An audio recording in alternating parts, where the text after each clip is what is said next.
আসসালামু আলাইকুম friends, welcome to my new video. আজকে আমি তোমাদের সাথে একটি ডিআইওয়াই ভিডিও শেয়ার করতে এসেছি। আমার ছেলের একটি ফিডার, এই ফিডারটি ওর বেশ অনেক দিন ব্যবহার করেছে, এরপর ডিসকালার হয়ে যায় গ্লাসের ফিডারটি।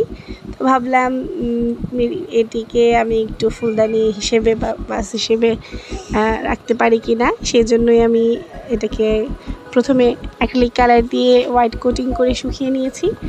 এরপরে হচ্ছে খুবই প্রিয় আমার একটি ফুল, ফরগেট মি নট, এটি এঁকে নিয়েছি। এই ফুলটি আমি এতবার এঁকেছি, হিসাব ছাড়া। শাড়িতে, পাঞ্জাবিতে, পর্দায়, চাদরে, কোথায় আঁকিনি, সব জায়গায় এঁকেছি। আজকে বাসেও এঁকে ফেললাম। আসলে এই ফুলটি মানে একদম সহজ, অল্প সময়ের ভিতরে খুব কিউট একটি ফুল, যে কোনো জায়গায় রাখলে খুব ভালো লাগে। আর যাদের স্পেশালি ব্লু কালার খুব পছন্দ, তাদের তো আসলে এই ফুল দেখলে আর কিছুই লাগে না। আর এই ফুলের সবচেয়ে মজার একটা বিষয় হচ্ছে যে এটা করতে একদমই সময় লাগে না। আমি এখানে এক্সট্রা রং ঢেলে নিয়েছিলাম, রঙগুলো তুলে রাখছি। আসলে অপচয় করার তো কোনো দরকারই নেই। এই তো আমার ফুলগুলো কমপ্লিট এবং আমি শুকিয়ে নিয়েছি।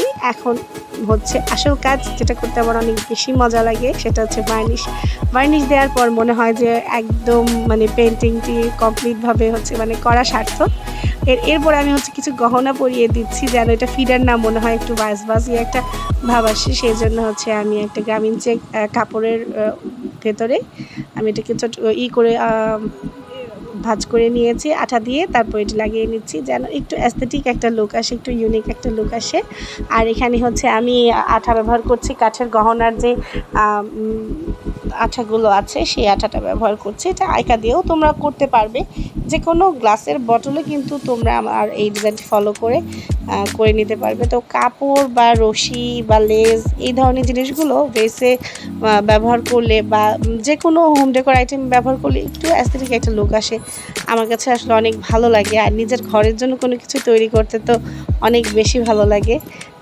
তো শেষমেশ আমি এটা কিভাবে ডেকোরেশন করলাম এটাও আমি দেখিয়ে দিচ্ছি। আশা করি আমার আজকের ভিডিওটি তোমাদের ভালো লাগবে। আজকের মতো আমার এই ভিডিওটি এখানেই শেষ করছি। See you in the next video. Tata.